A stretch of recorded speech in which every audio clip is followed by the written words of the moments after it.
নমস্কাৰ বন্ধু বান্ধৱীসকল, আশা কৰোঁ আপোনালোক সকলোৱে ভালে কুশলে আছে। মই ৰূপচেনা বেগমে মোৰ ইউটিউব চেনেললৈ আপোনালোকক স্বাগতম জনাইছোঁ। আপোনালোকে গম পাইছে মই এগৰাকী অংগনৱাড়ী ৱৰ্কাৰ হ'ম বা কৰ্মী। অংগনৱাড়ী কৰ্মী হৈছে Icds প্ৰজেক্টৰ মুখ্য উপাদান। Icds প্ৰজেক্ট মানে হৈছে ইণ্টিগ্ৰেটেড চাইল্ড ডেভেলপমেণ্ট ছাৰ্ভিচ, একত্ৰিত শিশু বিকাশ বা উন্নয়ন সেৱা। Icds কাৰ্যপন্থা আৰু উদ্দেশ্যৰ বিষয়ে মই পঢ়ি দিছোঁ। Icds কাৰ্যপন্থা দেশৰ সবাতোতকৈ ব্যাপক আৰু বহুমাত্ৰাযুক্ত কাৰ্য, মহিলা আৰু শিশু বিকাশৰ লগত মন্ত্ৰালয়ৰ অধীনত কেন্দ্ৰীয় পৰ্যায়ৰ যোজনা। Icdsৰ কাৰ্যপন্থাই 2 অক্টোবৰ 1975 চনত জাতিপিতা মহাত্মা গান্ধীৰ জন্মবাৰ্ষিকত 106তম জন্মবাৰ্ষিকত প্ৰথম প্ৰতিষ্ঠা কৰিছিল।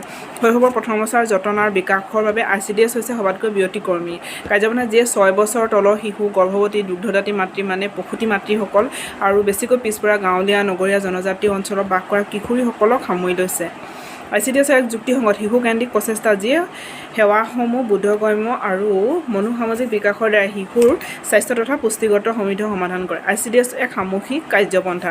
ইয়াৰ সফল প্ৰয়োজনৰ বাবে গোটৰ সমূহ সদস্যসকল যেনে পঞ্চায়তী ৰাজ সদস্যসমূহ, মহিলা মণ্ডল, যুৱ সংঘ, ধৰ্মীয় স্থানীয় নেতৃবৃন্দ, স্বেচ্ছাসেৱী অনুষ্ঠানসমূহ আৰু প্ৰাথমিক বিদ্যালয়ৰ সমিতি ইত্যাদিয়ে হাতে কামে যোগদান কৰাৰ আৱশ্যক। তাৰপিছতে হৈছে Icdsৰ উদ্দেশ্য। Icdsৰ মেইন উদ্দেশ্য হৈছে যে শিশুৰ উপযুক্ত মানসিক, শাৰীৰিক তথা সামাজিক বিকাশৰ ভেটি সুদৃঢ় কৰা, 6 বছৰ তলৰ শিশু পুষ্টিগত স্বাস্থ্যৰ মান উন্নত কৰা, মৃত্যু, অসুস্থতা, পুষ্টিহীনতা, বিদ্যালয় এৰি দিয়া আদিৰ হাৰ কমোৱা, বিভিন্ন বিভাগৰ মাজত শাসন কৌশল সম্পাদন সমন্বয় সাধন সুনিশ্চিত কৰা, মাতৃসকলক নজৰ সাধাৰণ স্বাস্থ্য, পুষ্টিগত প্ৰয়োজন, প্ৰকৃত পুষ্টি আৰু স্বাস্থ্য শিক্ষাৰ যোগেদি দেখা শুনা কৰাৰ যোগ্যতা বঢ়োৱা। Icds কাৰ্যপন্থা ইমানেই।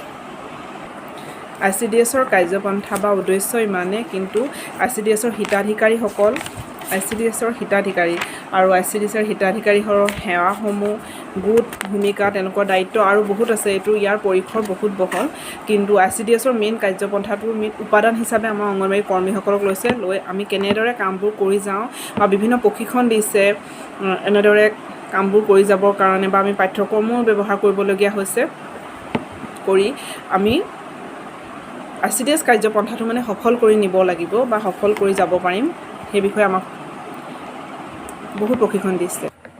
আজিলৈ ইমানেই। যদি মোৰ ভিডিঅ'টো চাই ভাল পাইছে, লাইক, কমেণ্ট, শ্বেয়াৰ, ছাবস্ক্ৰাইব কৰি দিব আৰু আপোনালোকক লগ পাম মোৰ নেক্সট ভিডিঅ'টোত। ধন্যবাদ।